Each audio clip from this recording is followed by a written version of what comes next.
வணக்கம். கடந்த காலத்தில் நான் யூரோப்பின் 2-3 நாட்டுக்கு டூரிஸ்ட் விசாவில் போய் வந்தேன். அதற்கு நான் விசா ப்ராசஸ் எல்லாத்தையும் என்னுடைய சுய முயற்சியாலேயே மேற்கொண்டேன். என்னுடைய அனுபவங்களை உங்களுக்கு இதில் நான் தெரியப்படுத்த இருக்கிறேன்.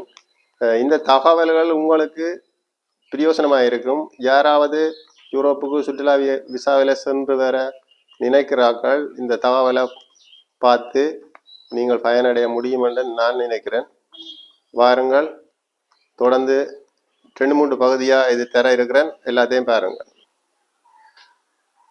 நீங்கள் எந்த நாட்டில் விசா விண்ணப்பம் கோர போகிறீங்களோ அந்த நாட்டின் எம்பசியின் ஒபிஷியல் வெப்சைட்டுகளை போயிட்டு டூரிஸ்ட் விசாவுக்கு என்னென்ன நடைமுறைகள் இருக்குது, அதுக்கு என்னென்ன டாக்குமெண்ட் சமர்ப்பிக்க வேணும் என்பது சம்பந்தமான முழு விவரங்களையும் நீங்கள் முதல்ல வாசித்து தெரிஞ்சு கொள்ளுங்க.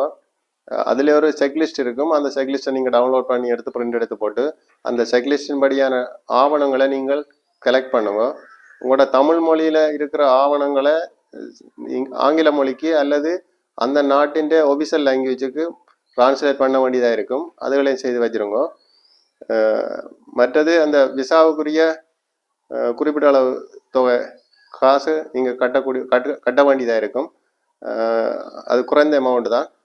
அந்த அமௌண்ட்டையும் நீங்கள் தயார்படுத்தி வச்சுக்கொண்டு இந்த அப்ளிகேஷனை நீங்கள் கொடுக்குறதுக்கு அவர்களால் அமர்த்தப்பட்டிருக்கிற ஒரு நிறுவனம் ஒன்றுகிட்ட நீங்கள் சமர்ப்பிக்க வேண்டியதாக இருக்கும். அதுக்கு டேட் எடுக்கிறது எப்படி என்பது சம்பந்தமாக அடுத்த வீடியோவில்